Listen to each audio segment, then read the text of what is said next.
All right, so you should have seen a recording little pop-up on your screen. Please accept that. And I'll also enable live transcription in case anybody wants to use that. If you want to hide it, you can, on the bottom, if you see a little button that says CC, that's how you enable it. But if you click the little up arrow on the CC button on your Zoom bar, you can hide the subtitles if you like.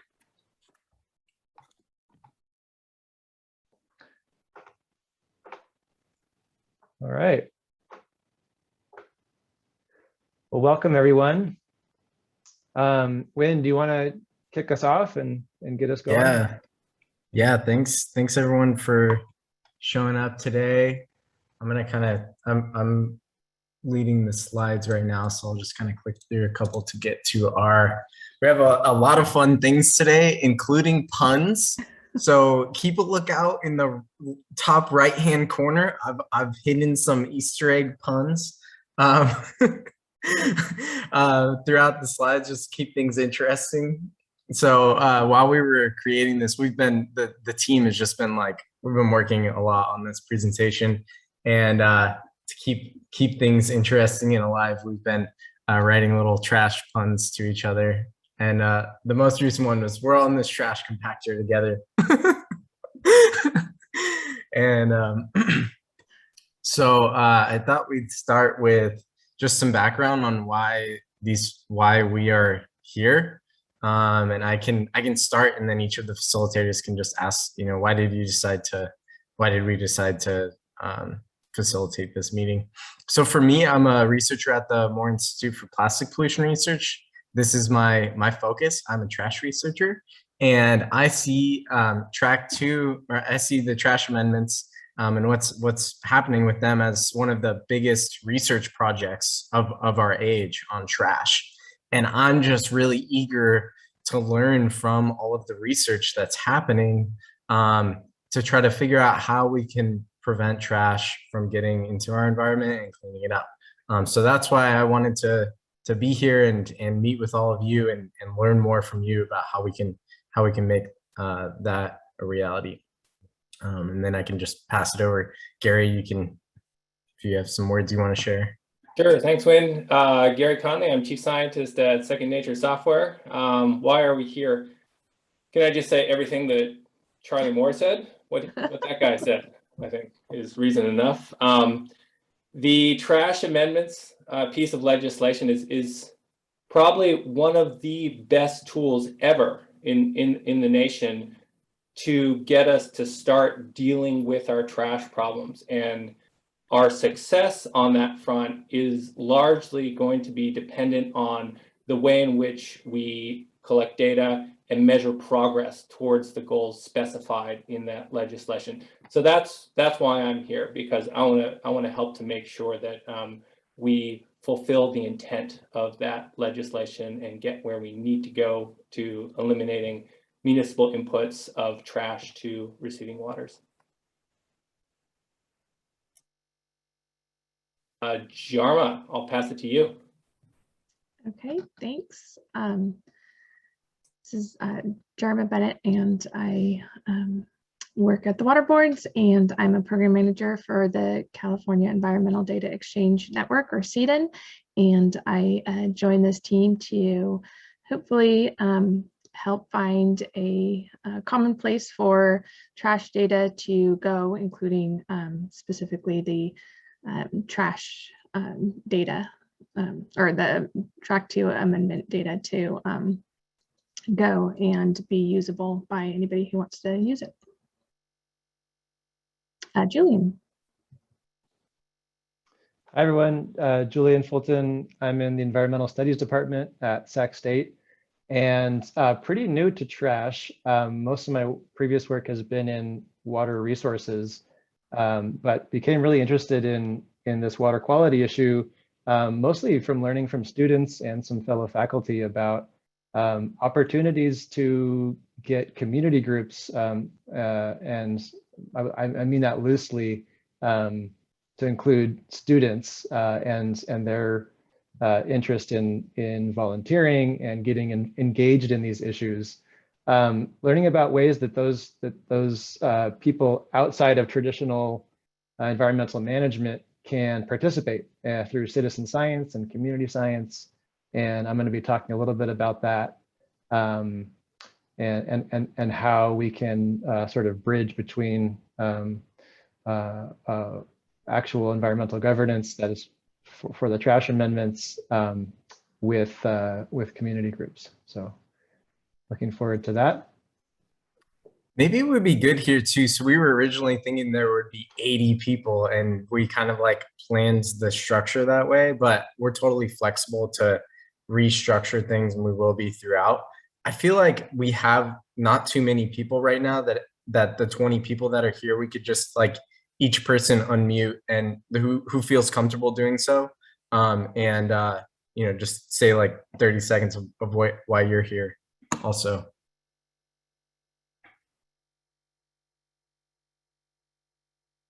Yeah, go ahead, Joseph.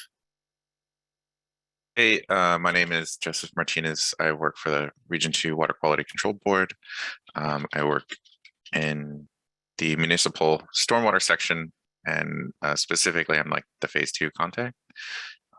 So obviously, I have a lot of interest in, you know, kind of hearing what comes out of these discussions, and if I'm able to contribute, you know, something as well, that would be cool too. Thank you.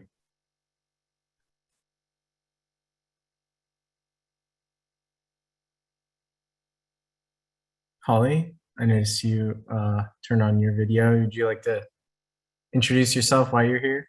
Yeah, you can hear me, right? Yep. Okay, perfect. Yeah, I'm Holly Swan. I actually work at Chico State, and I am the environmental programs manager and industrial hygienist. So I manage our NPDES permit here, and I am attending to make sure that we are on the right track as a university for being in compliance with our permit. Thank you. Mika. Mika, sorry about that. Hi, I'm with the City of Reading, and I manage the city's stormwater program. And so we select a track 2, and we obviously need to implement it. And we have taken some steps and just, you know, gathering more information. Thank you for being here. Faizan, notice you unmuted. Hi, yes, my name is Faizan Sheikh. I'm with this. We are also working on our trash implementation plans. We are switching.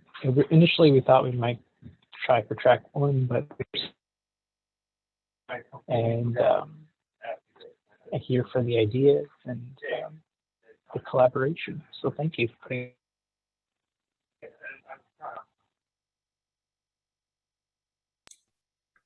Thank you. Caitlin?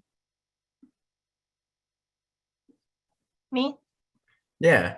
Hi, I'm Caitlin Morrell. I work with the San Francisco Public Utilities Commission, Wastewater Enterprise, and I work with our regulatory compliance team. So I'm trying to figure out how we are going to comply with this order. We've actually selected track 1, but after performing some in-person trash surveys recently, I'm starting to reconsider that selection. So I'm really curious to see what everyone here is doing. Thank you. Yeah. Let's see. I don't notice anybody else unmuted yet. You could just go ahead and unmute if you feel comfortable talking up or turn on your video. Yeah. Erika? Good morning. Can you hear me? Yep. Okay, great. My name's Erika Yolenski. I work for the federal EPA based in the San Francisco Bay Area. So I work in our water division in our watersheds office. and I'm our marine debris coordinator and also co-leading one of the California Ocean Litter Strategy work groups that's focused on the intersection of land and water. So I'm really just interested in learning from all of you. Thanks for the opportunity. It's great to have you.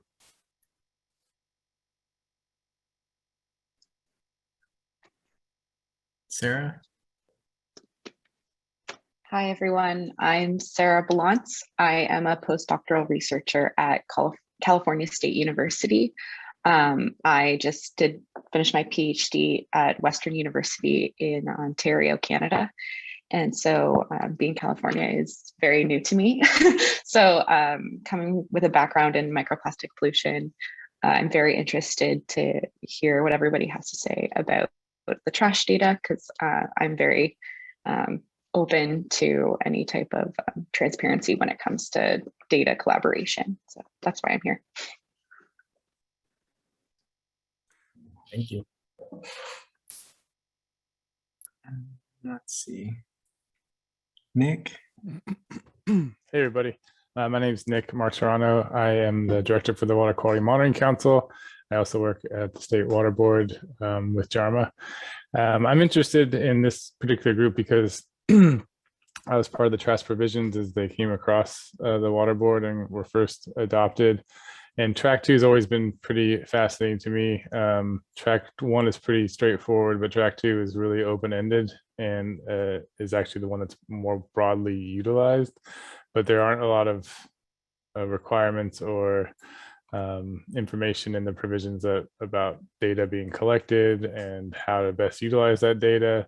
So I'm interested in seeing what people are doing and perhaps maybe developing some ways, some guidance or feedback that could be provided to the communities that are utilizing track 2 that could better help them determine if what they're doing is doing what it's intended to, or being successful, and also allow us as the regulator to show that and show effectiveness of what we're doing as well. So interested to hear and see what we can do. Thanks, Nick.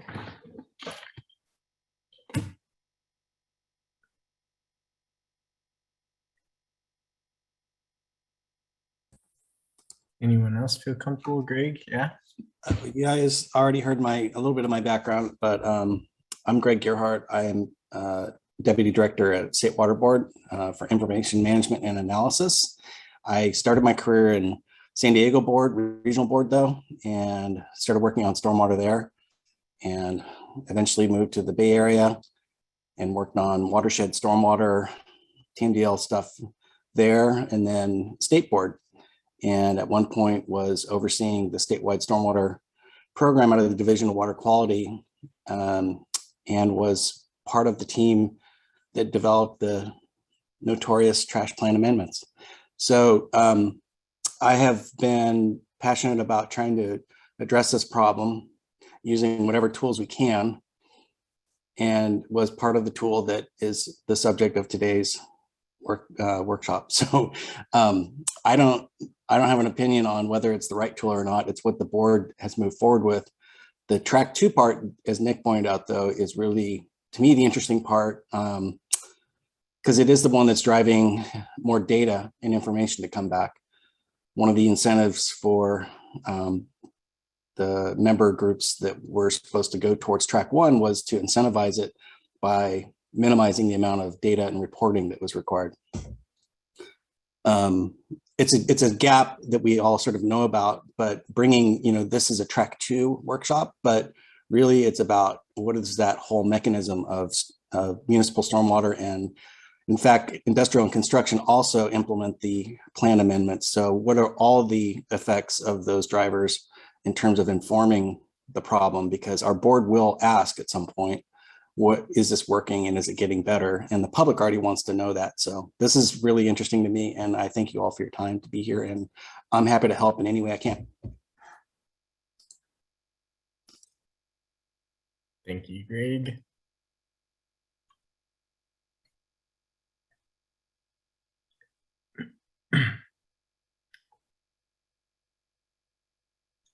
Anyone else would like to introduce themselves? Hello, I'll introduce myself. My name is Joseph. I work at the Fresno Metropolitan Flood Control District. And years ago, I was kind of part of this team to figure out how to comply with the trash provisions, either track 1 or track 2. And, kind of we went down this path of following the track 2 approach. And, we're in the process of trying to collect data. How do you comply? What data do you really collect, or to show that you're seeing like a reduction? And so I'm just interested to see what everyone else is doing, and yeah, kind of see what the standard practices are right now. It seems like there's not a whole lot of guidance, but there's some things going towards the direction of like these on-land visual assessments, trying to assess effectiveness. That works in some areas. In the Fresno area, we have a series of stormwater basins that happen to be really good at collecting trash. And so the trash amendments kind of work well to prevent trash from getting into the system. But, what if you're okay with having some trash in the system and removing it at that point? So, it's really interesting, and this is kind of a very dynamic problem. Yes, it's not required for handheld hand washing. They don't make it. Did let's see, I think they might have accidentally unmuted. Would anybody else like to introduce themselves? Thank you, Joseph.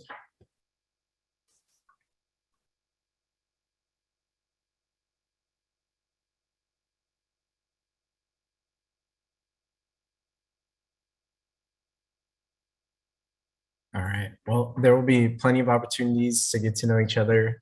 So thank you all for being here. And Hey, Quinn, yeah, sorry to interrupt, but I actually have a poll also for maybe those that are unable to unmute or something. Yeah. Just to get a sense of like our affiliation types, because we're all coming from different places, some municipal government, state government, academia, etc. So let me, I'm going to put up a poll. If you've never done a Zoom poll, it should pop up right in front of you.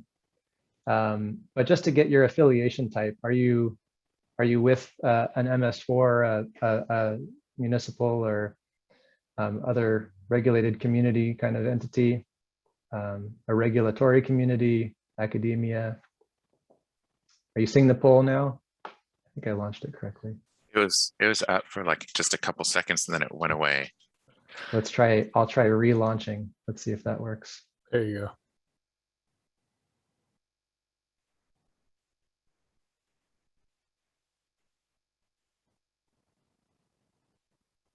So we can just kind of get a sense of the cross section here. It'd be interesting.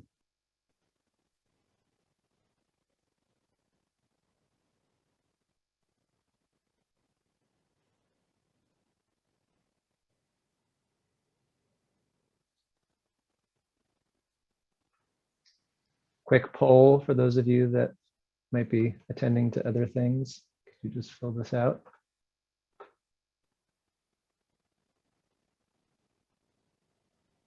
All right, 5, 4, 3, 2, 1. All right, so you should be able to see the results. You can see that most of us are from either the regulated community or a regulatory community. So that's going to be a great target audience, but want to bring in the perspectives from these other experiences also. That's going to be really key into this, I think, too. I wasn't able to see the poll. Sorry. How's that? Yeah, there you go. Thank you.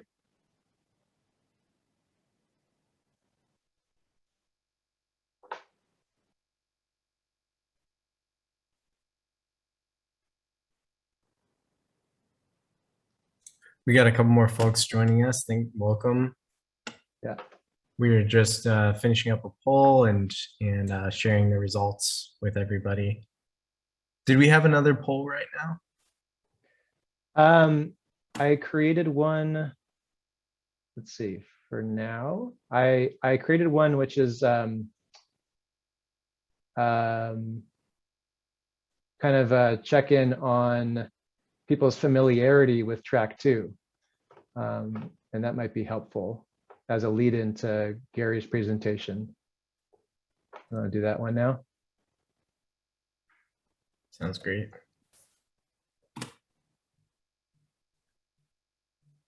All right. Let's see if this one goes a little more smoothly. So what is your experience level with track 2 compliance issues? And we could broaden this to the trash amendments in general.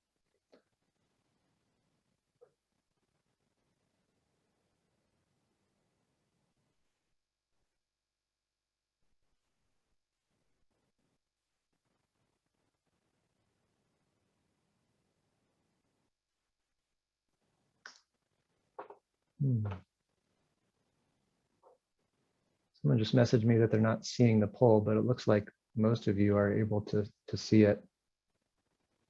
It could be that it's hidden behind a window. If you want to chat me your experience level, whether you consider yourself an expert, a practitioner, knowledgeable, familiar, or a new learner on track 2 compliance, you can chat that to me.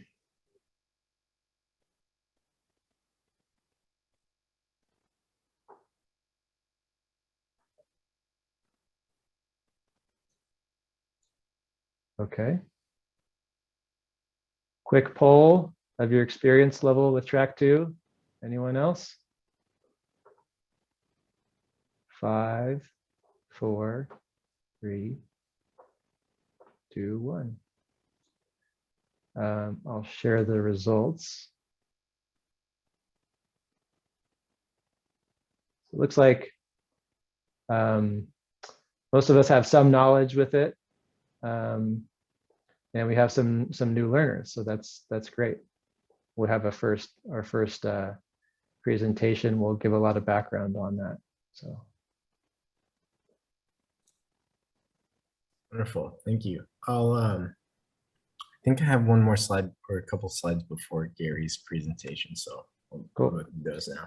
One thing I wanted to mention too, we're a part of the trash monitoring work group, all of us facilitators, and if you'd like to be involved, please reach out. We meet monthly and talk trash. We talk about trash data, and we really get into it. So anybody can join. It's just a 1 hour, once a month commitment, and we're trying. This is part of our main focus, is trying to understand how to better collect data, how to better use it, and really just to try to solve the trash problem with data. So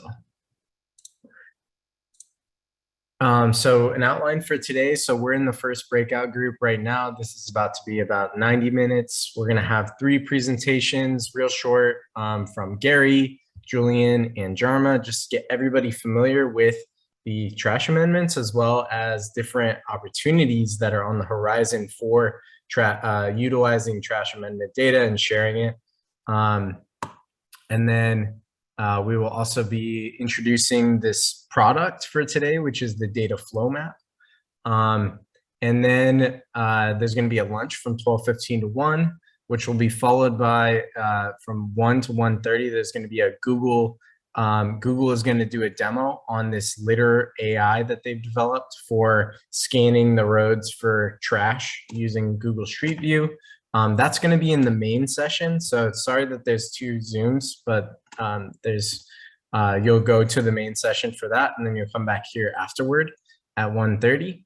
And then we'll have another hour, 45 minutes, and we're going to break out into breakout groups then, and we're going to dive into this data flow map concept.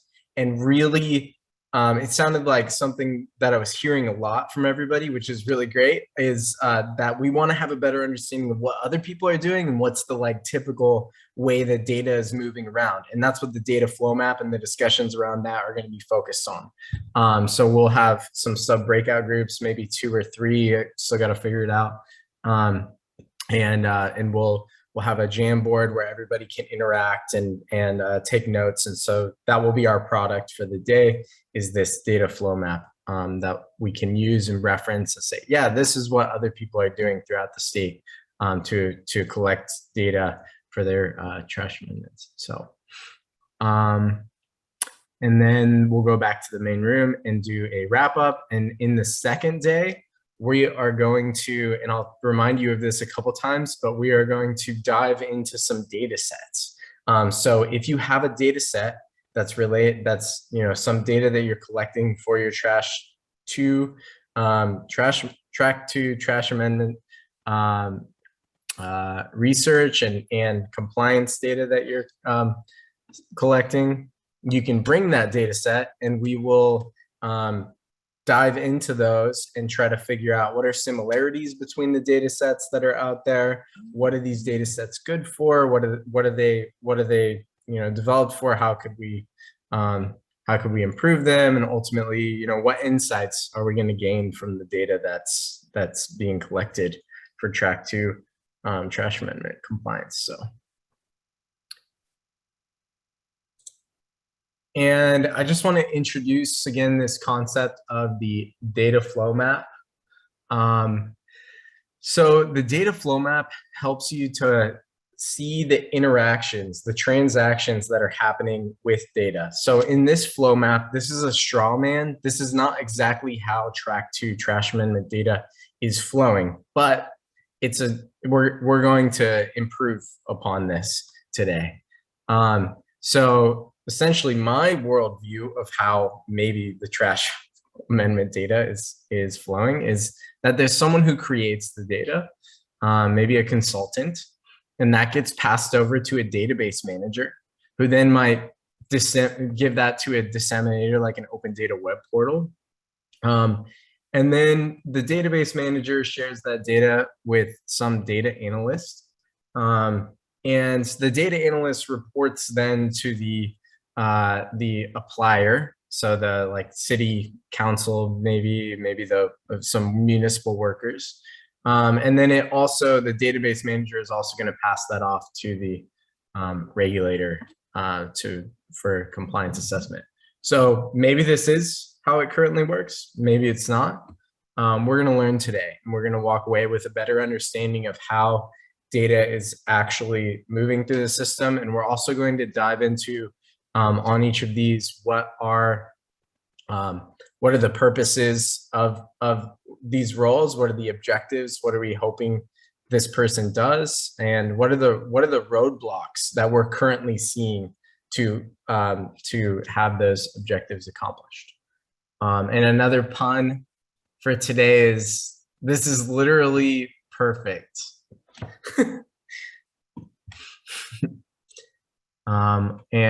Let's talk trash. All right, so we're gonna kick off the presentations with Gary's, and I can just click your slides if you'd like, Gary, or I can stop sharing my screen and you can share yours. You can keep driving away, no problem. All right, so I thought we'd just start getting on the same page for what we're talking about today. It's great to hear a little bit of everyone's background, just to know where folks are coming from. Like I started with, you know, I really see the trash amendments right now as one of the most important tools in the toolbox that we have to deal with trash. And so that being the case, it really behooves us all to make sure that we're using them to the greatest extent to try to solve problems. You know, I was just so inspired by Charlie Moore's talk. It got me really fired up about how we can work through that today. So I hope it did for you all as well. Go ahead and click to the next one, Wynn. So, you know, make no mistake, California is certainly leading the way across the US in terms of taking steps to deal with our trash problems. This is just a list of, there are a number of individual permit and regulatory documents to deal with trash that have been developed over the last decade or so. There's a list of them on the left-hand side. So in California, we have individual TMDLs that deal with trash. And then more recently in 2015, we have the statewide trash amendments. And so anywhere that doesn't have a more local permit requirement, statewide trash requirements covers those communities. We also have them popping up, right, in other places, City of Honolulu, County of Honolulu, New York City now has requirements in their trash permit. They're working towards estimating loading from City of New York. The image on the right-hand side, that's the staff report. That it's kind of thick, but there's a lot of good information in there that talks about the background of the trash amendments and how we got to where we are now. So it's going this direction across the nation, right? We're not going to see fewer of these requirements in stormwater permits. We're going to see more, and people are going to be looking to California for how we're dealing with these types of requirements. So I think that's one reason that it's going to be really important for us to get it right, both in our progress towards success and also the way that we use data to measure how close we are to success. Click the next one, Wayne. So with these requirements come some information needs, right? This list on the left-hand side, this is a list of questions that was generated in OPC council meeting in 2017. Essentially, we're just talking about we need to know what the locations where trash problems are the worst, what the sources are, whether or not we're making progress. Some of this is codified in this report on the right, the monitoring considerations for the trash amendments from Ocean Protection Council, Water Boards, and Ocean Science Trust. At this stage, they should be giving me kickbacks every chance I get. I put this report on the screen because I think it is the best still to this day articulation of the things that we need to have in mind as we're collecting data to try to measure our progress towards the trash amendments. Now, I'm mostly going to be, well, all of us, this is a data dive, so we're mostly going to be focusing on the data elements here. I'm sure there's people in the room that know sort of the letter and the development of the trash amendments themselves much better. So we're in sort of data world during this session. And then on the right also is a reports, California Trash Monitoring Methods Assessments Playbook.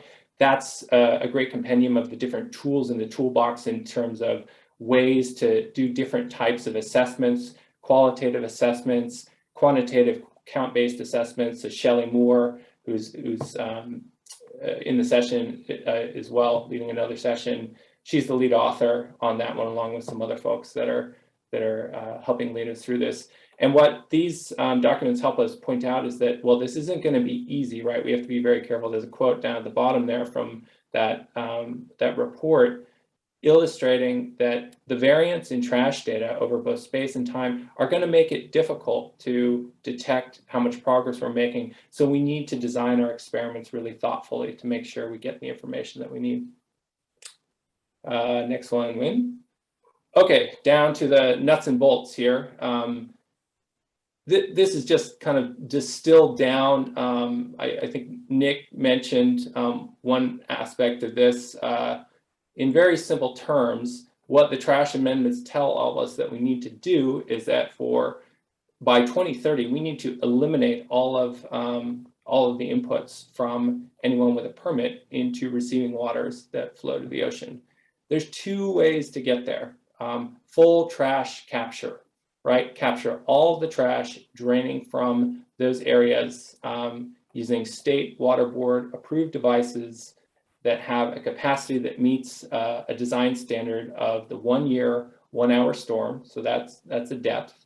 So that's the very straightforward way to get there. It's fairly constrictive because you need to make sure that you can install these devices and capture all of that drainage. And so as Nick mentioned, we do see a lot more people going towards track 2, which is full capture equivalency. And so this is any combination of both full capture devices in some areas of your city, but also institutional controls. So these can be source controls, anything, education outreach, extra trash pickups, anything that you can verify is reducing trash accumulation on streets via monitoring data. So two types of data here, the areas served by these full capture devices, and then the monitoring data that tell you something about whether or not you're in compliance, whether or not all those actions done, institutional controls, have resulted in less trash being transported into the storm drain system. So this one is less straightforward in comparison to track one, but it's more flexible. And that's why I think we have a lot of people going this direction. Go to the next one. There, Win. So yeah, first, pretty straightforward. Track one, device on the state board approved list. You have the drainage area that's going to that device mapped, and you're verifying the functionality and maintenance of that device. So there's just pictures here showing how you would delineate that drainage. Over the right-hand side, this is City of Salinas with some of their trash capture devices there, and the drainage that is going to those devices. Essentially, you're just adding up all of the drainage area going to the devices that meet those requirements. Those areas that you add up, those are the areas of your city that are in compliance. Straightforward. Go to the next one. So less straightforward track two, because we have to do monitoring, right? There's various surveys that we can do to try to qualify the amount of trash on the ground. But essentially what we're looking for is to have our streets in a condition of this low trash condition. So on the far left-hand side, there's a set of 4 boxes there. You can see that one with the green box around it. It says low. Well, there's very little trash on the ground there. So this is the BASMA on-land visual trash assessments that folks have mentioned already. This is a qualitative, pretty quick to perform survey method. And the goal is essentially to survey portions of your city and find enough areas that are in that low trash condition. If they're in that condition, you are in compliance. It takes a bit of time to do those sorts of surveys, maybe 20 minutes for a section of road. And so some communities have moved toward using mobile survey apps where you can just do it quite a bit quicker because you can kind of stream the condition as you go. So there's a few different variations of those out in the ecosystem now that allows you to get much greater spatial coverage in a city and do the assessments more frequently for the same cost. And what we're moving towards now for these surveys, there's a number of groups developing those. Walter Yu, who you heard from already today at Caltrans, us here on the Central Coast with our partners at Fusco Engineers. There's a few groups developing these where you're just snapping images from a vehicle as you go and use machine learning algorithms to detect the trash. You can see the image there that has little pixel masks over the bits of trash that were detected in this image. And this is by far the quickest. This is all still in development. We're working on publishing some research on this front right now. But this is by far the quickest way to survey trash in a city. It has its limitations as well, but this has been sort of the progression of these qualitative approaches for measuring the amount of trash for these survey data on city streets. Next one, Win. Whatever you do for collecting these data, right, you have to do it over multiple iterations. So the extents are different. You're in a little bit different location. So they're really messy. And that's some of what we'll talk about today and tomorrow is how we deal with this data, right? It's sort of just a pile of data. I should have said this before, but green is good, red is bad, right? Purple is the worst. You want that low trash condition. And so we're looking at some lines now that there's some moderate condition, some high condition, and some very high condition. Those very high conditions are basically piles of trash sitting around on the ground, definitely not in compliance. And so this is what those data kind of look like when you have them. You have some points, you have some lines. Some people may render them as polygons, but you have to figure out a way to translate these data into something that's a little bit more useful to make a decision. Click one in when I think I put a grid over top. Yeah, so this is one way that we've dealt with that, is to rasterize these data, right? So you do like a length weighted or an area weighted average of the trash condition per a certain assessment period in each of those grid cells. And then you have sort of a unit that you could keep working with. So this is just one example of the data processing that can make these data into something that's a little more actionable. Go to the next one. So that's one step. You've got to combine these data with your priority land use areas. So those are areas specified in that staff report that are high trash generating areas. So that's the white areas in the map on the left. Because the trash amendments are kind of like an area-based compliance metric, right? Areas of your city that have that low trash generation condition, if you just have points and lines, you have to interpolate that over to the adjacent partials. So that's another step in the process.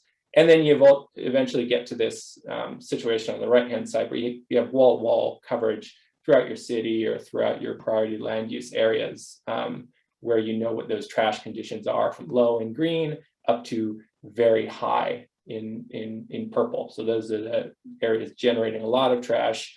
The low areas are almost no litter sitting around on the ground. So this is the means of verification that whatever other efforts made in the city have resulted in little trash ready to go into the storm drain system. Next one, Lynn.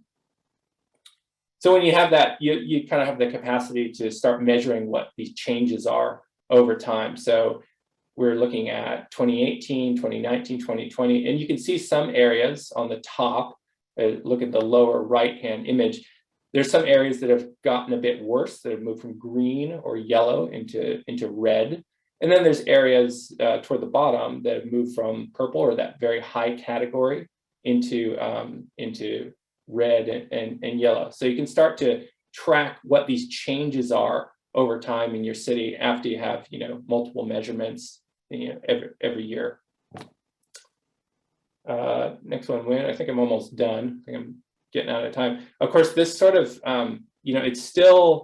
that's still kind of just a pile of data, right? It's just, you're not quite to the level where you can say, this area should be in compliance, or that area should be in compliance. And the reason is that whether or not your likely condition is low for trash has to do with a couple of factors with the monitoring data you've collected, namely how many times you've observed it, right? If you only looked at it once, you might not be very sure that that area is in the condition that you think it is. And if it's going up and down a lot, right? If you looked at it 3 times that year, one year you had some high trash condition, and one observation was high trash, another one low, another one high. Well, you're going to be a lot less sure of whatever that average trash condition is. So one way to deal with that, and this is the way we've dealt with it on the Central Coast, is to try to synthesize all those data together, the condition, the number of observations, and that variance in the trash data, to specify a certainty threshold to say you are in compliance or not in compliance. So in this case, we have those dark green areas exceed that certainty threshold. So those areas are in compliance. The light green areas show areas that are in progress. They are on the way to compliance. They're in that low trash condition category, but the data have gone up and down to some degree that they're not quite in compliance yet. And so this gives you sort of a simple, actionable way to look at how these changes are proceeding over time. Again, this is one way to do it, to try to kind of make some sense out of these trash data that are actionable, or we can make some better decisions with them. What's it? Am I at the end when? I'm not sure. Yeah, that's it. So okay. I think after each presentation we'll stop, and if people have questions, that way we can have it fresh. So does anybody have any questions for Gary right now? That was really useful, Gary. Thank you. Sure.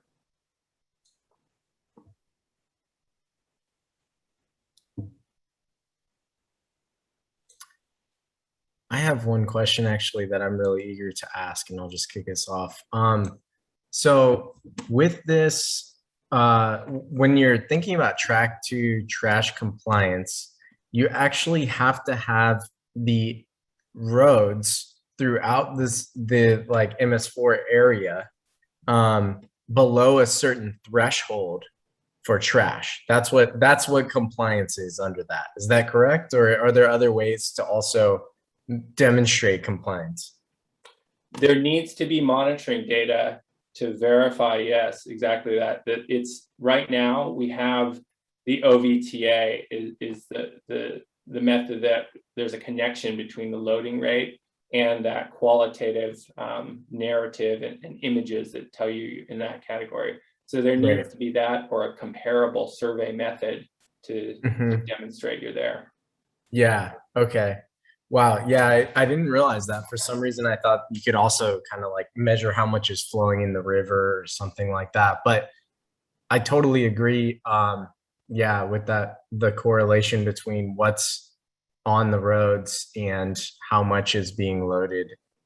I just wanted to share real quick. We have a study that we're publishing soon that we found basically that like standing stock, like how much trash is on the road, doesn't change all that much throughout. If you look at it like 1 year and the next year, unless you have like some big intervention, like, you know, what we're trying to do here.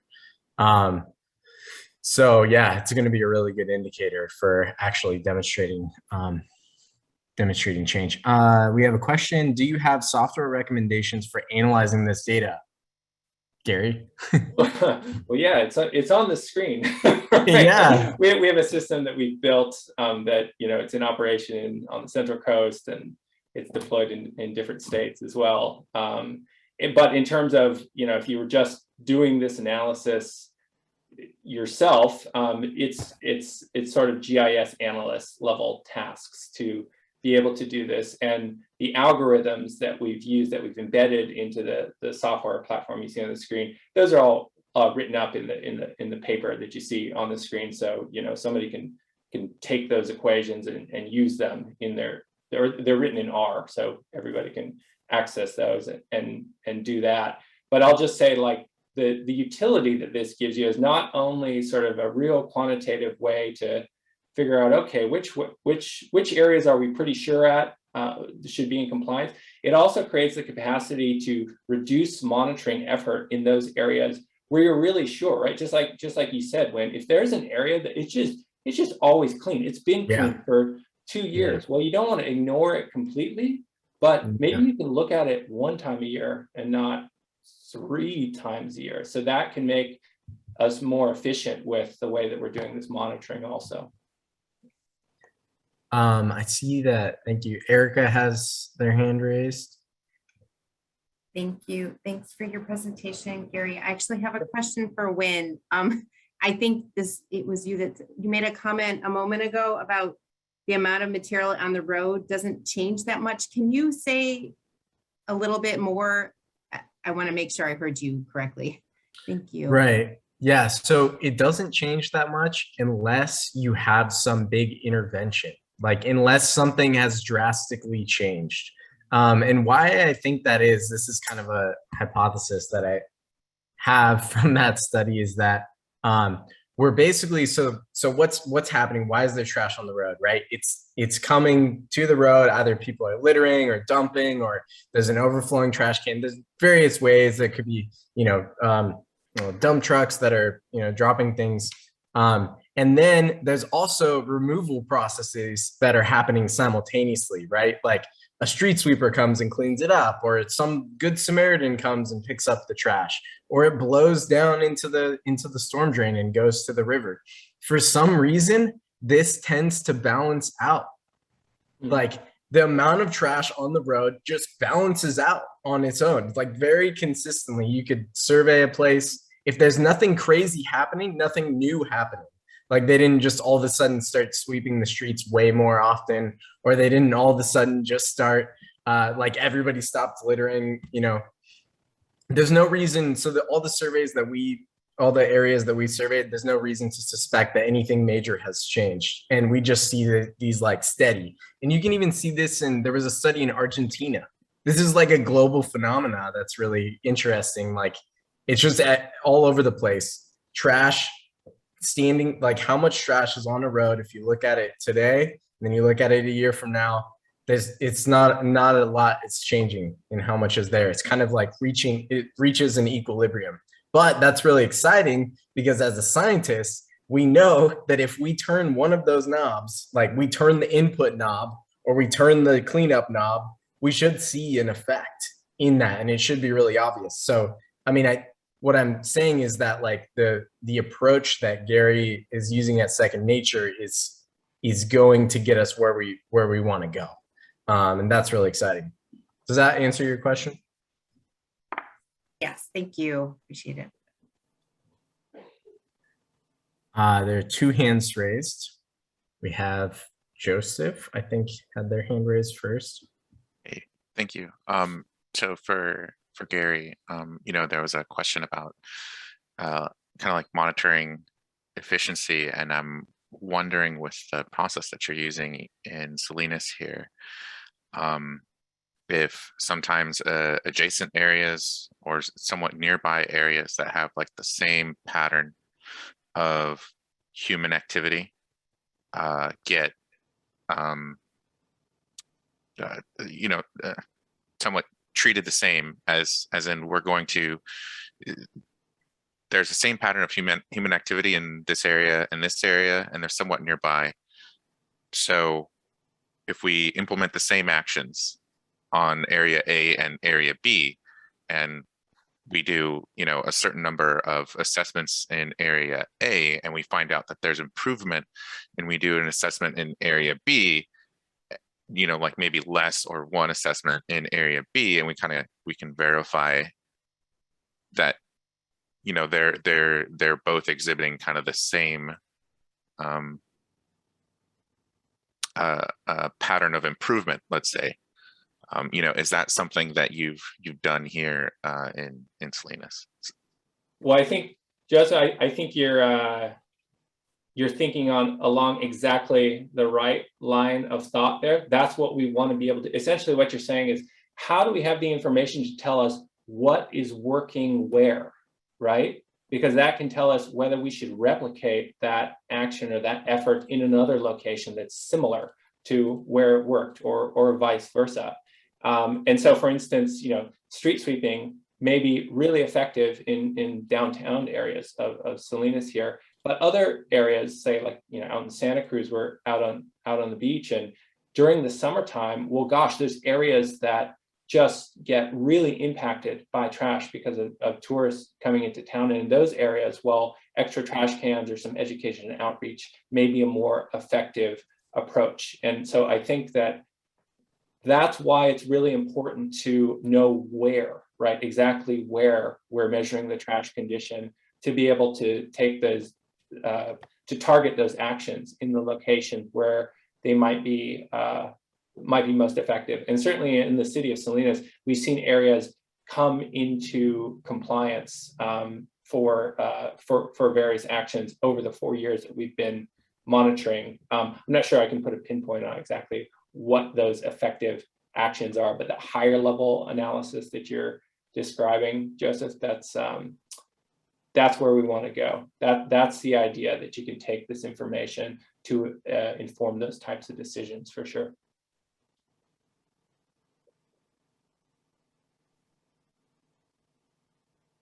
Sarah had their hand raised.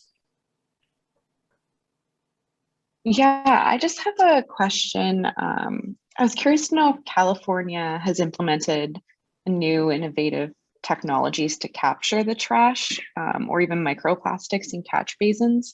I've heard of a technology called the litter trap.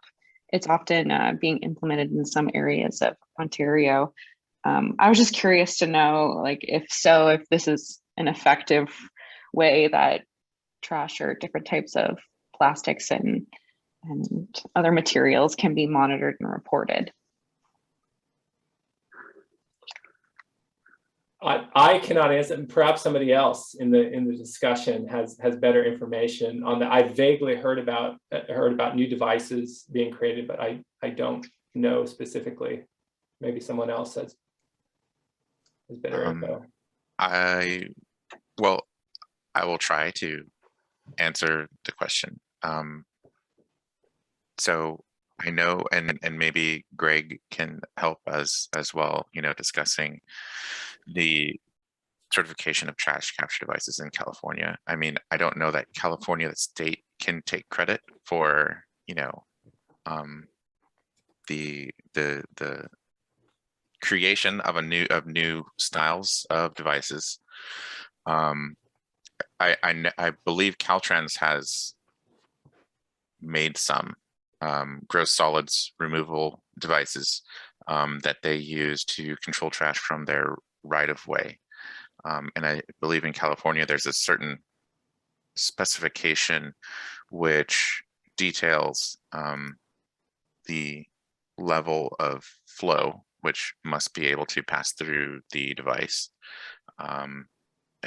and the size of particle which is allowed to pass through the device. And then that's essentially the definite baked into the definition of a full trash capture device. So anything, you know, and this depends, you know, what do you consider a microplastic and what is, you know, a piece of trash. And so for California, anything 5 millimeters in size or in diameter or in any direction is considered a piece of trash, and anything smaller than that is a, you know, micro plastic, or, you know, is a micro piece of trash, and that has to do with the size of a cigarette butt, I believe was why that decision was made. So there's a whole list of devices on State Board's website. No, thank you. I think Lisa posted in the trash You're welcome. Yeah. The devices that are currently approved as full trash capture devices. So I'll stop there, I think. Thank you so much. I'll just add that the State Water Board, one of the weaknesses of the overall strategy is that for stormwater in general is that we don't have a technology certification support arm to the regulatory functions. And other states do, and there's been a really significant push over the years for California to do that. It would take a substantial amount of additional resources or redirect stuff that's already being done. So it just hasn't made any progress. But what you just described is a type of a technology. There's probably others out there that are probably being used throughout California. We just don't really know about them, and we don't know how to integrate them if they fall under the thresholds that we just heard about. So for example, if they're really good at doing microplastic removal or other kinds of like interventions with trash that don't have to do with the actual technology standard of full capture, then we don't have a way to sort of support it, advance it, promote it, explore, you know, test it. And so that would be something that could be an outgrowth of some of this work that we do. And we've talked about expanding the data work on, we have an annual data challenge, the Water Data Challenge in California. We've talked recently about expanding that work to figure out a way to explore how both technology and data can innovate and inform regulatory and management questions around water. And so I would be interested in figuring and, you know, seeing if there's anyone here that wants to explore that, but it's kind of an admission of a huge gap that we have. We have no way to sort of explore those innovations. Thanks for sharing it, by the way. Thank you.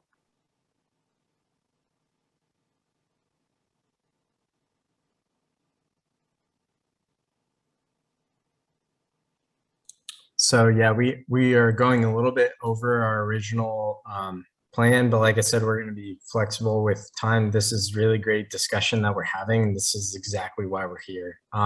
So this is awesome. We're going to change up a couple of things that we planned for this section. Right now, Julian, just let me know that we should move a couple things around.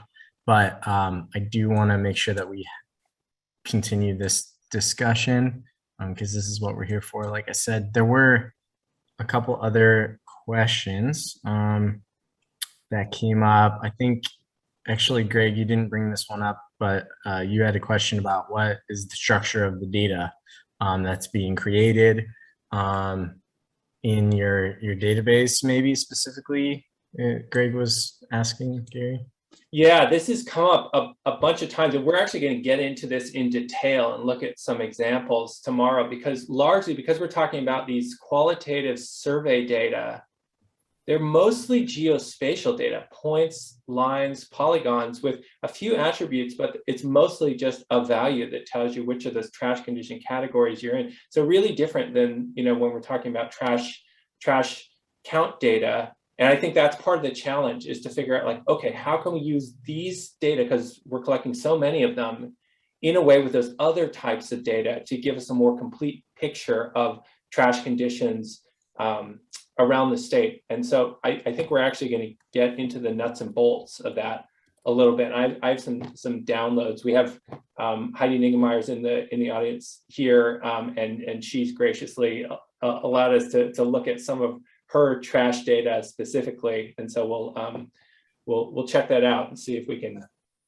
I was actually curious on the second order of the data, like the value added data that you've added algorithms and provided this sort of analysis on your proprietary product or whatever. Okay. Like if you exported that data, and I'm not asking if you can, I know that's a different question, but would that be tabular, or would it seems like you could probably structure it a couple of ways and make it useful, but. Also geospatial. Yeah, largely geospatial. The one thing that is tabular is like the drainages for all the BMPs that are full capture devices. That there's pretty rich data in tabular form to know, you know, what those drainages are and attributes of those BMPs. But that other data, it's mostly just the geometry and an attribute, what the certainty level is, what the number of counts are. Probably the most useful data would be the raster data, because you have those values for each raster layer. And if we, if we have communities that are amenable to sharing the data, second nature, we want this open. We want the data to flow, and so we would be able to create the structure to allow those data to flow anywhere that they can be useful, for sure. But yeah, raster data mostly, I think they would be.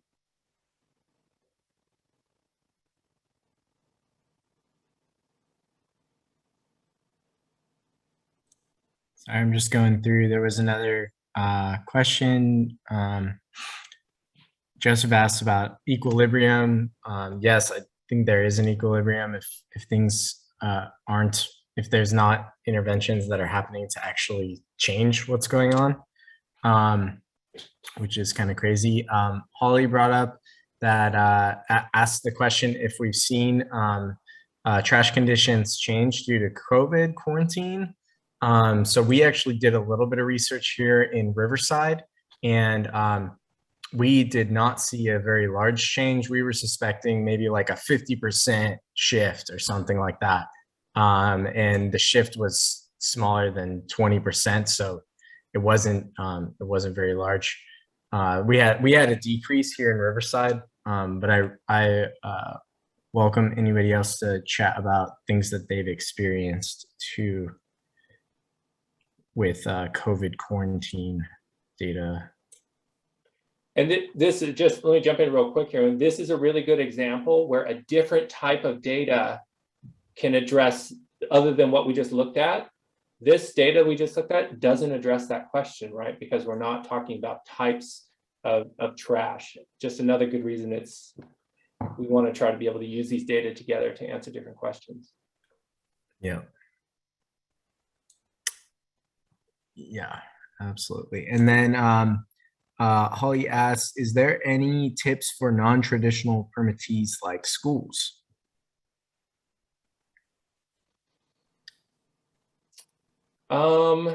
Gosh, I don't know about tips. If the requirements, as far as I understand, are the same for the non-traditional permittees in terms of full cap, track 1, track 2, and doing the trash surveys. You know, they tend to be smaller, right? Non-traditional permittees often. So less resources, I guess that always means being the most efficient with your resources. It is going to be helpful for sure. It's not much of a tip. I don't know if anybody else has any ideas on that front. Well, one thing we're working with Elk Grove Unified, and one thing about just sort of visualizing their spatial jurisdiction is that it's a bunch of islands, a bunch of schools within the district. And so it makes mapping like this challenging, and you have to figure out ways to break it up. Yeah, we've encountered that same issue with some communities, even just their MS4, yeah, other, God, I forget what communities, but yeah, just little islands of their permitted area. And it creates a challenge for the spatial visualization, but yeah, we've encountered that same problem for sure. Lisa is raising her hand. One thing, I was speaking with some folks from Keep California Beautiful, and for K through 12, they have environmental mapping app for trash that can be used for assessments, and it might be a good way of combining a school program related to trash and meeting the requirements at the same time. So it's kind of a neat way to map trash, but it doesn't follow exactly the guidelines, the OVTA, but it has the 4 scores and you can add more information, and it's really geared towards an academic area versus a city. Yeah, thanks for bringing that up, Lisa. I work with KCB, and actually Bob Hollis, who was in the main session, asked the question of Captain Moore. He built this tool that you're referring to here. So if anybody sees him again, you can catch up with him. Yeah, he's great to talk to. Yeah.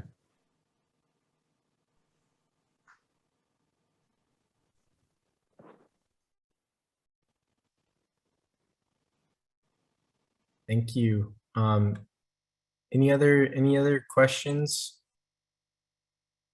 or comments before we move on?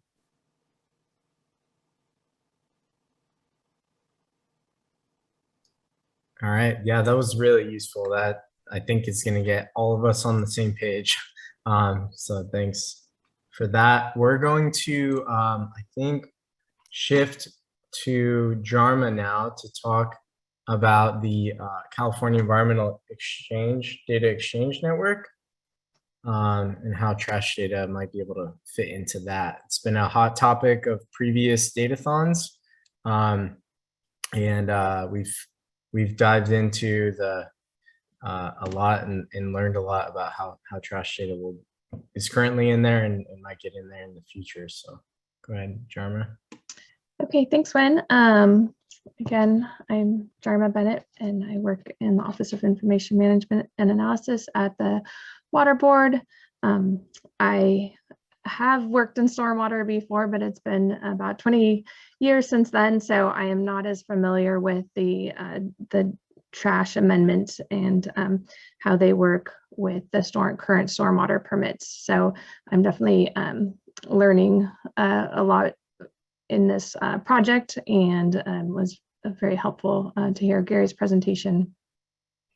But we'll go ahead and talk about CEDN, or the California Environmental Exchange Network, as one possible receptacle for trash data. Maybe when you could go to the next slide. If you're gonna, I do have a couple questions to see people's familiarity. Julian, did you have those that poll ready? I actually just gave passed my host over to Win. So okay. one of you can do it. It's at the bottom. Click poll, and then Jarma's two questions are poll 1 and poll 2.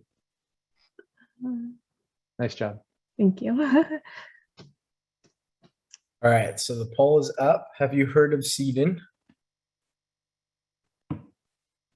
Okay, good.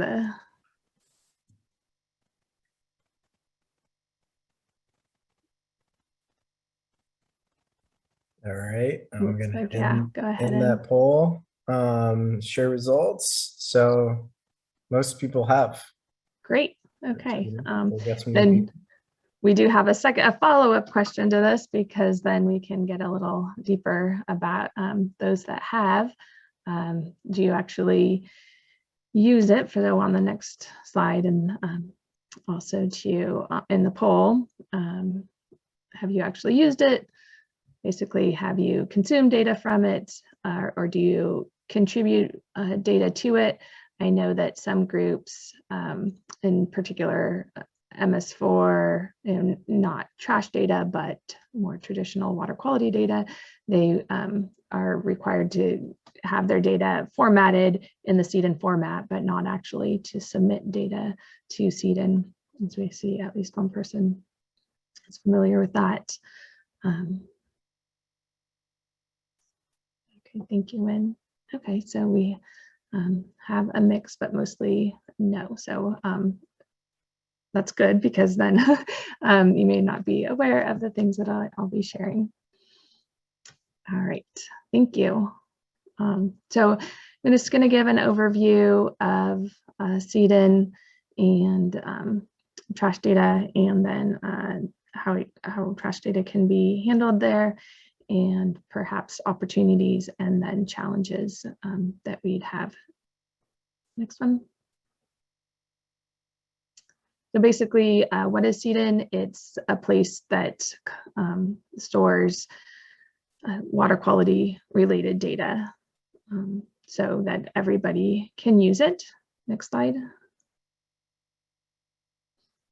It is the primary source of data for assessing water bodies for impairment, or the Water Board's integrated report.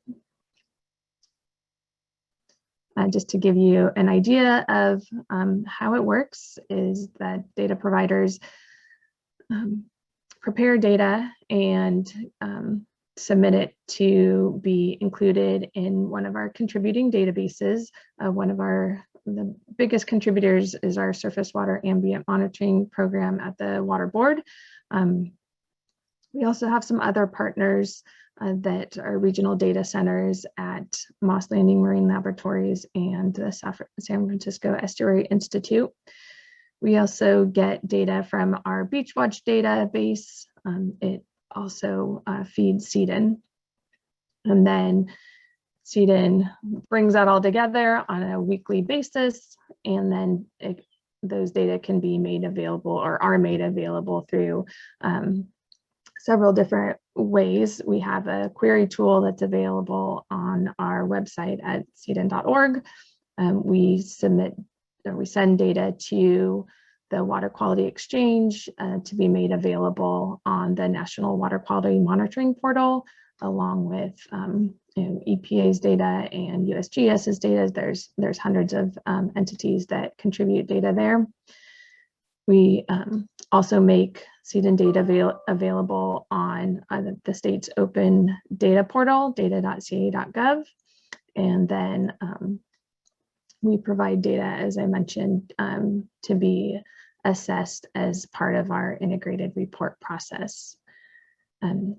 Because we have this system of incorporating data from various sources, it's a actually complicated process that happens weekly, where we have vocabulary from each of those contributing sources come in and make sure that it either matches, or if it doesn't match, then gets approved to be incorporated.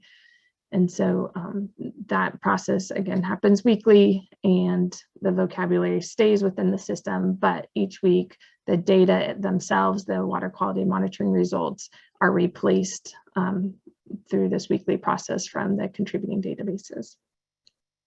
Next slide. Mentioned vocabulary. That's one of the biggest overhead issues with CDN. It takes a lot to manage the vocabulary. So using consistent vocabulary is an important part of CDN, so that we can all be using the same terms, have the same way to denote a parameter and an analyte, so that the data are more comparable. And we aim for providing clarity and consistency, but it does require this process, and it can take a couple of weeks to get your data added or your vocabulary added to CDIN because of that, and it goes through a couple of review processes. So that's definitely, I think, a benefit to CDIN because it does have this overhead, but it can make it kind of frustrating. Next slide. There are several different data types that we accept. So chemistry, which is for water and sediment data. Basically, if you take it to a laboratory to get it analyzed, then it will go in the chemistry data type. Field, which is for field measurements. So if you go out to a water body with a field probe, and then also habitat, and that's where I think the trash data would go if we have some it's the more observations of what's going on around the water body. So how the cloud cover, presence of animals, things like that. Then it also takes tissue, toxicity, and benthic data. So those data type results are stored separately, though the sampling events are stored together, because you can have one sampling event and have results in the different data types. Next. So as I mentioned, for trash data, we do have some already in the system, and it's recorded in the habitat area. So you'd use the habitat, the field template on the habitat tab to record those data. We have actually an extensive list of existing trash analytes and constituents. Constituents in CDIN is a combination of matrix and method, fraction, analyte, and units. And so you can say that the matrix is habitat, the analyte is, let's see, I have an example here. Milk carton, so that's one of the vocabulary values we already have in CDIN that would fall in the trash category. And then it'd be the unit would be pieces, so the count data. I think we could pretty easily add like an on-land visual trash assessment score, for example, or if we wanted to add just a lot of more individual items in addition to the straw, the pipe, the milk carton that we have already, so that those that are collecting trash counts of items could have some place to store it. Or if we came up with categories like items of plastic or plastic items and metal items, or more of a category based approach, we could add those just like we already have milk carton. So without it'd just be like adding a new chemical. We just add a new type of item. That would be a pretty easy change in CDIN. Next slide. The biggest opportunity for this pathway for using CDIN as a receptacle for trash data is that it exists. We have already a lot of systems and infrastructure in place to, as I showed, to handle that data flow. We have the processes and procedures, as I said, the vocabulary review, and we have a lot of documentation, guidance documents on how to fill out our data templates, so the format that you have to put your data in to submit it to CDIN. So we have all those, and it would be a matter of adding to that to specifically say how you might add trash data, but it would be very similar to any other habitat data that we have. However, next slide. I think there are challenges, as it may not be the ideal structure. It exists, but it may be in some cases kind of trying to shove it in there.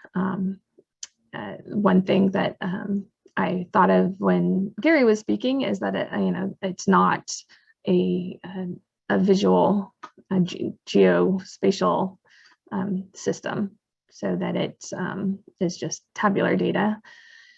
There is a lot to the vocabulary management, although those processes are in place. It's a lot, especially for trash data. How do we consistently call it a milk carton, or does that include a milk jug? Do we just say milk container, and that would be both a cardboard carton or a plastic jug? So getting down to those really detailed level is actually a huge issue if you want comparable data. And then going along with the issue that it's not a spatial data-based system, for the stations or the monitoring locations we use, generally they're reported as points. And as Gary was showing, your assessment area is more of a polygon. There are ways to convey that in CDIN, but it's not the normal way to do it. So when data are being reported out, it won't immediately come up as a polygon, because we're used to just saying this is a monitoring point. And so it won't convey as well. Next slide. So just focusing in on the stations, like I said, we can identify them as polygons, and you can associate a different latitude and longitude. And with those, to define the shape of your polygon, we could just have business rules to consistently define the point in regards to the area. So it could be that if you basically have a rectangle, that you define your monitoring location as the point as the most northeast point or something like that. We could just make do until the system better handles areas, and or have an offshoot application to facilitate entry or consumption. So, as we said, while we do provide the ability to have stations defined as polygons, we don't output that data in our query tools. But since we store it, maybe we could have another application just for viewing those polygon stations, and that would better handle it. But I don't know, the details of what that would look like, or how that would operate. So it's an unknown that would take resources. Next slide. So that's all I had to share about CDIN and accepting trash data. But if you have questions, there's my information. I'm happy to talk about more. Thank you. I believe we have 5 minutes until lunch break. Is that correct? Am I right? It's 12:15. I can't find the agenda right now. Yeah, it's 12:15. Yeah. Okay. Perfect. So we have 5 minutes for questions and discussion, and then we'll come back where we left off after our lunch. I had a question about what is the website? I'll type it, but it's cdin.org. You're talking about the CDIN website. I had a question because it's great that you and Gary's presentations are back to back, because I just thought of why doesn't the Second Nature database just have an option that's send to CDIN or something like that? Is that possible? I'm not sure if or do you think that would be a feature that would be desired by all of these groups that you're working with, Gary? I feel like we've been talking about this for years now, and it sort of bears on Greg's question of well, what's the shape of these data, and how would that work? And I think obviously it always is going to, for us, this is software we're offering as a service to communities to keep our poor developers fed, and so it's always down to them, right? If people are amenable to sharing their data, we are perfectly amenable to create the mechanics to make it shareable.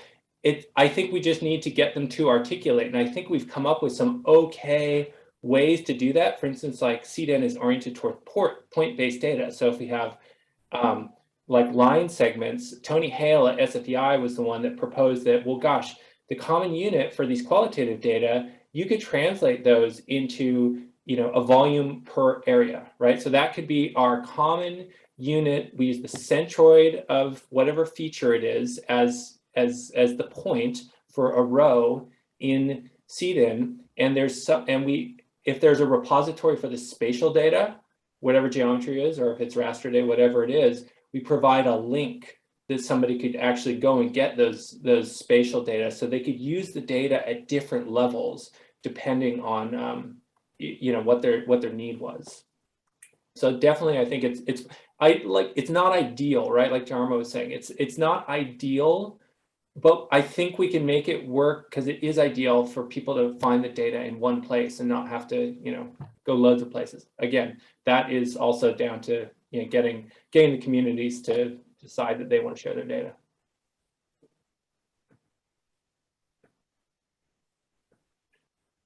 Greg had a comment. I don't know if you wanted to vocalize that, Greg, or add anything. I would let Jarma better explain it, but it might be something that we sort of put in like the parking lot too, just because it's a long description of a problem that was easier to summarize by Gary's description. Yeah. Okay. Sweet. Yeah. Sample say. Yeah. I saw Joseph had their hand raised earlier, but put it down. I don't know if that was intentional or still had a comment. Oh yeah, no, I mean, I was just going to talk about how Gary said it much more eloquently than I would have, so I'll let that just stay. Okay. Yeah. As Gary always does. Poor guy. Doing my best. I'm like obsessed with solving this problem now. Like I feel like yeah. figure out a way. I think we're almost there. We have almost all of the pieces. It's really Yeah, exciting. I'll throw out that clue that is in my chat earlier. There might be some opportunity to use persistent permanent identifiers as a way to address this. And so you wouldn't necessarily put all the information into CDEN, but you would have enough ways to connect them easily that you wouldn't have to worry about that problem anymore. But we can talk about that later.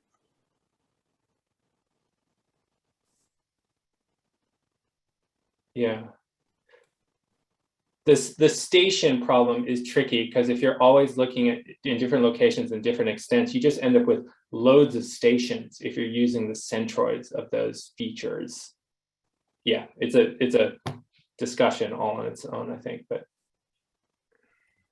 I guess one last question I have is, so you brought up the great point, like are cities willing or interested, are these permittees interested in sharing their data to CDEN? We have a lot of people here who are some of the permittees. I mean, what do you all think? Are you interested in doing that? Is that something that you would find useful for, you know, your stakeholders and stuff? Lisa has a hand raised. Hi, I'm part of the Sacramento County Stormwater Partnership.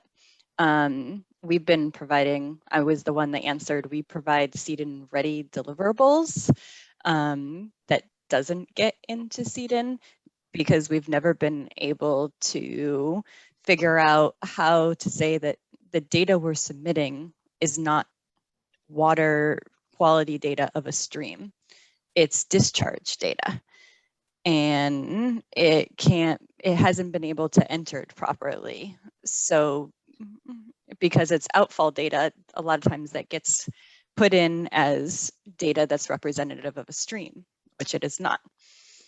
Yeah. And we've had a lot of trouble. So my concern as a city is that having this data being out there, how will it be used in terms of generating, you know, 303D listing? And that's been an issue for us historically. Yeah, I mean, we do get, I would call it runoff data. We have a matrix type of runoff, and we do get other stormwater MS4 data that is classified as runoff. Well, I think Greg has probably heard the stormwater partnerships issues, and but yeah, we've just had trouble putting our data into CEDA and having it being reflected properly.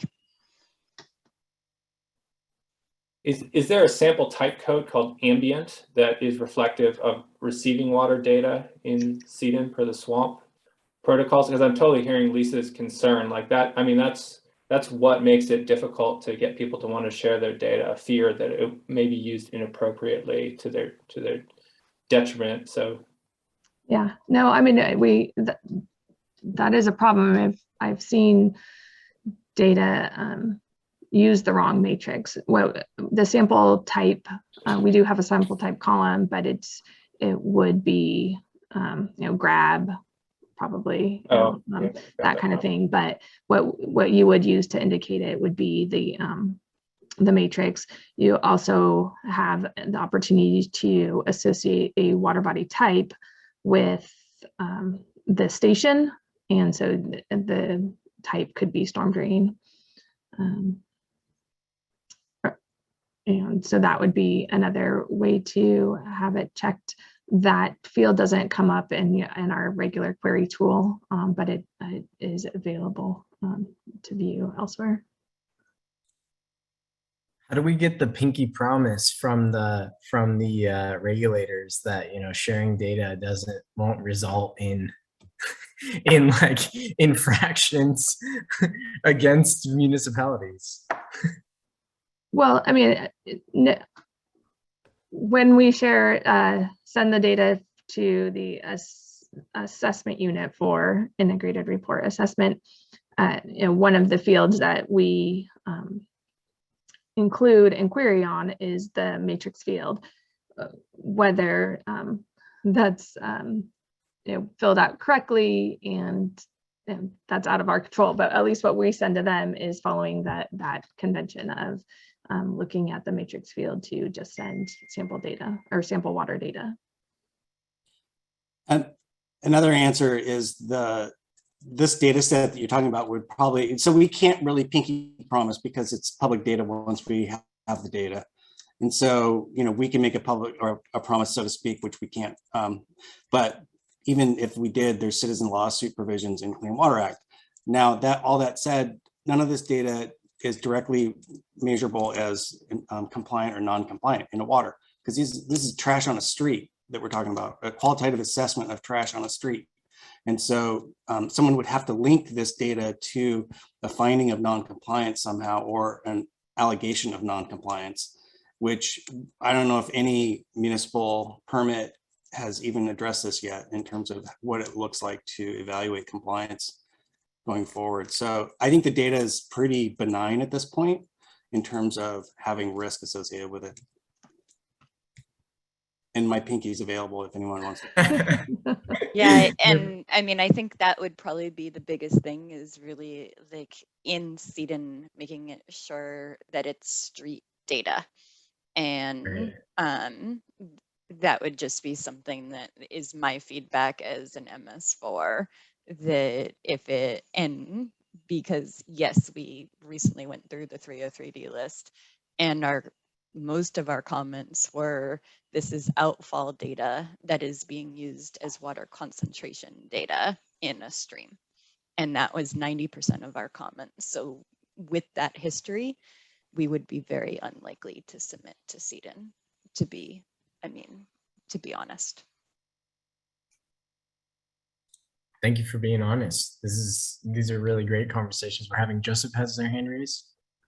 Yeah. I mean, I guess I just want to understand what data we're talking about here, because it sounds like we're talking about the OVTA data, which is the data that is on the street in your city, and maybe I'm thinking about it wrong, but that's your compliance demonstration. That's your compliance data. That's your description of, here's where we are at now. In 2018 or 2019 or whenever you started collecting this information, right? This is, here's the truth of where we're at, right? And then, trash provisions come out, you have to control all of that by 2030. So you're saying, yeah, there's trash there, right? We know. And you're telling me these are the areas, sorry, I'm speaking as a regulator right now. Like, you're telling me these are the areas where there's trash in our city. And then, here's what we're doing to control it. And then your follow-up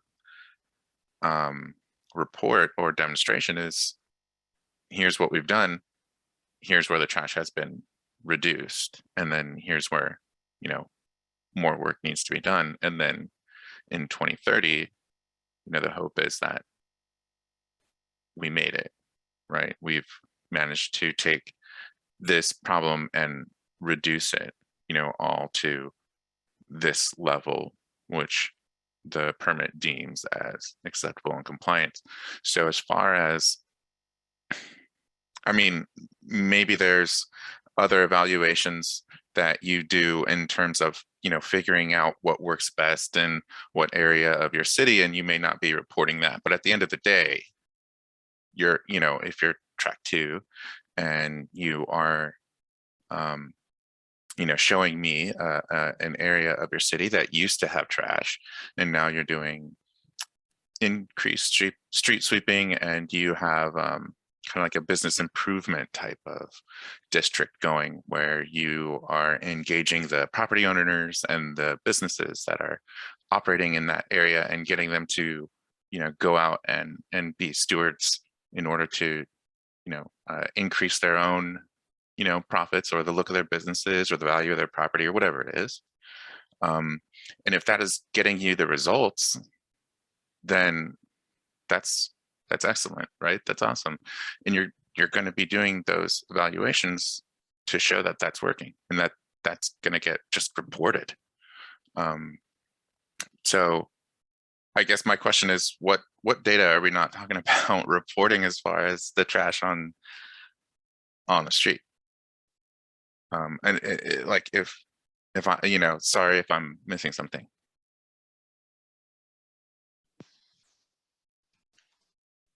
Yeah, Joseph, if you're responding to my concerns, it's specifically about putting it in the format of CDN.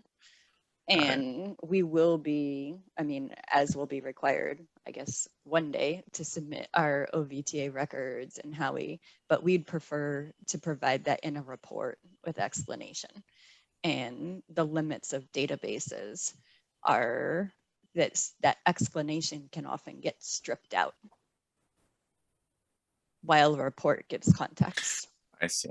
So there could be like, an upset to the system or something, and then that just goes in as a raw data point, and someone finds this in CDN, and I think there's what a whole I'm big, issue for. What I'm hearing is that the individual data point on Street X in Sacramento, let's just say, would be used out of context, and it would be hard to put enough metadata in there to say, before you use this data, be sure and read the report that describes our plan and our overall compliance, or something like that, right? And right, Greg. Yeah, and because there's this presumption, and it goes back to one of the questions earlier, that street data or street trash is a surrogate for trash that makes it to a surface water. And so somebody could potentially use that street data, route it through the MS4, and say it comes out in the American River, therefore there's trash being discharged to the American River.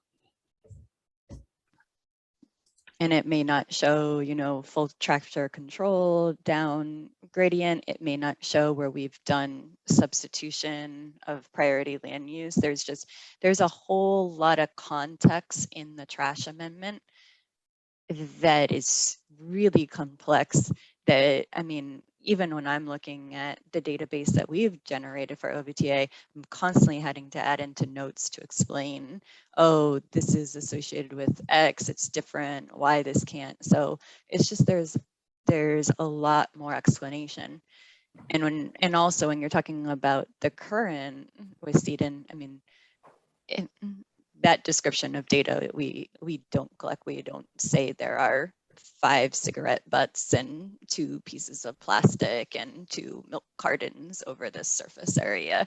It's the VTA score that we're required to do. So that's some difference, but the bigger concern is not having the context, and that's why we prefer, you know, to write a report that we submit to our regulators that understand the context of our compliance approach.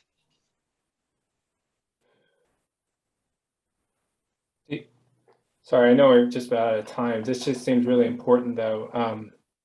I think what Greg said is the crux of it, right? Like, okay, well, what's the concern is based in some regulatory problem, right, with a connection between what the data, what you've measured, and some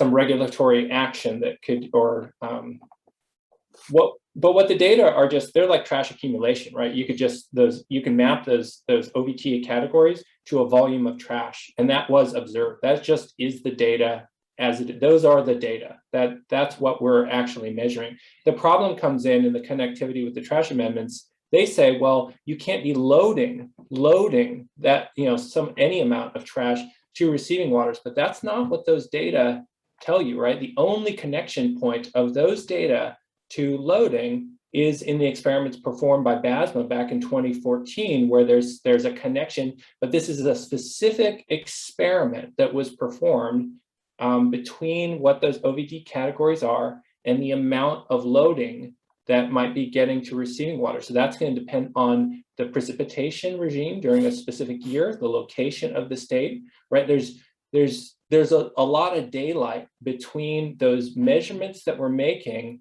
and presuming delivery of that trash to a receiving water.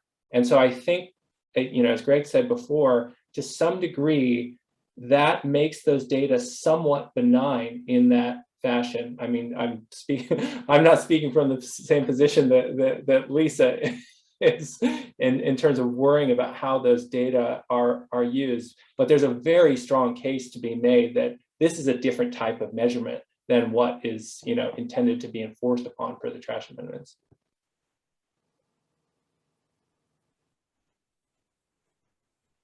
I just want to chime in. So for those of you who stuck around, we've gone like 15 minutes over our planned time. Apologize for that. I put a link in for you to come back to this room at 1:30. Also the main link that you started on earlier today that you got through Zoom. They're going to be meeting again at 1 p.m. and there's going to be a presentation from Google. So you can use that link if you'd like to attend that. Otherwise, come back here at 1:30 p.m.